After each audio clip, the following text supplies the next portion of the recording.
And the reaction when Ant-Man the Wasp Quantumania new trailer release. Let's see what Susan will Scott die. What's up, ladies and gentlemen? Today we're going to be talking about the movie that is going to kickstart Marvel Phase 5, Ant-Man and the Wasp Quantumania, and there's a new trailer on the way, and here's when it's coming. So has anyone noticed how quiet Marvel has been the past couple of months?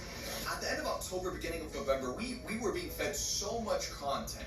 She-Hulk, Wakanda Forever, the Guardians of the Galaxy Holiday Special, you know, the first Ant-Man trailer, the first Guardians 3 trailer.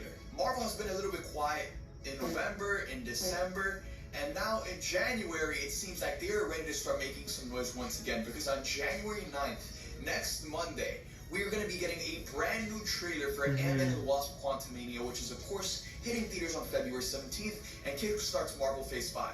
Now, guys, we got to get the hype train rolling because Ant-Man and the Wasp Quantumania seems like it's going to be the most important movie of the year for Marvel. You know, this year we have Quantumania, we have Guardians of the Galaxy Volume 3, and we have the Marvels. Me personally, I am most hyped for Guardians of the Galaxy Volume 3, but I still think Ant-Man and the Wasp Quantumania is going to be the most important movie. For example, back in 2022, Doctor Strange in the Multiverse of Madness was probably the most important movie of the year, but we still ended up getting Thor: Love and Thunder. We still ended up getting Wakanda Forever. And, you know, I thought Wakanda Forever was the best Marvel movie of the year, despite Multiverse of Madness being the most important. So when it comes to Ant-Man and the Wasp Quantumania, the reason this movie is so important is because this is the homecoming party of the next Thanos. This is the homecoming party of Jonathan Majors as Kang the Conqueror. Him being front and center on that main poster. You know, he is the main star of this movie. And if I'm being honest here, guys, I'm going to let you in on a little secret. I'm rooting for Kang. Like, I want Kang to come in and just set the tone for what's to come. You know, if Ant-Man ends up outsmarting Kang and somehow beats him, that's gonna leave a bad taste in my mouth. Again, we don't know what's gonna happen, but I definitely want Kang to come in and set the tone. I need Jonathan Majors to be the total badass that we all know he is going to be. And, you know, I love looking back to 2021 when we used to do the watch parties for Loki, and I still remember that moment in time where that elevator door opened and Jonathan Majors was just posted sitting there as He Who Remains. And the entire Loki finale was essentially just a tease for Kang's arrival. And now it's finally here. You know, in the Loki finale, He Who Remains continuously said, you know, if you think I'm evil, wait till you meet my other variants. However, not every version of me was so pure of heart. And now he's finally here, ladies and gentlemen. So with all that teasing that Loki did, with He Who Remains gassing up Kang and his other evil variants, they need to come out and set a tone with this film, and I think they will. Another villain that is a part of this movie that we still haven't really gotten a good look of is MODOK.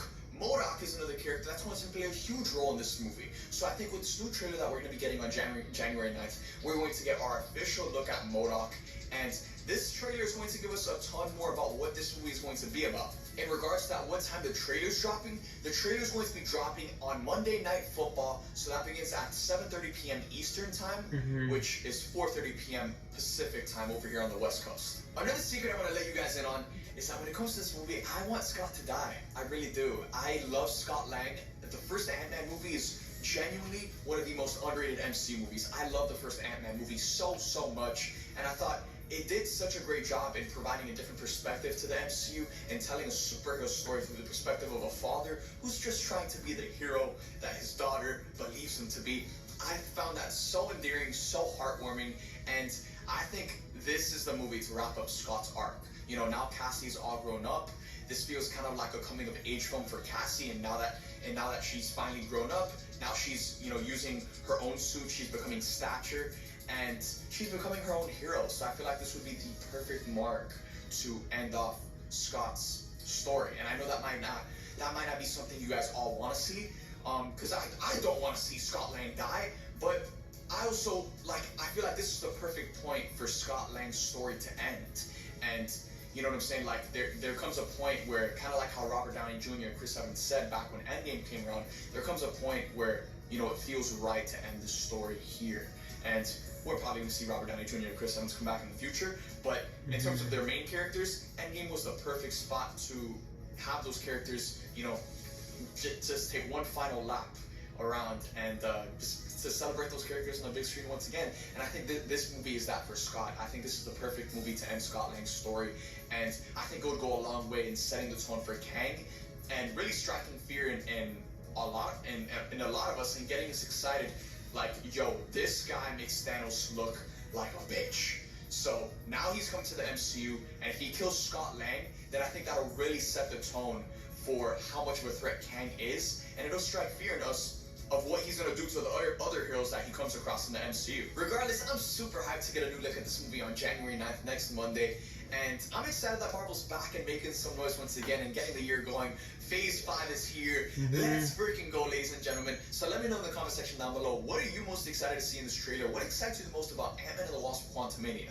Thank you guys for watching this video. I love you guys 3000, and I'll see you guys next time. Please subscribe, like this video. Have a great night. Thanks for watching, and see you guys. Bye.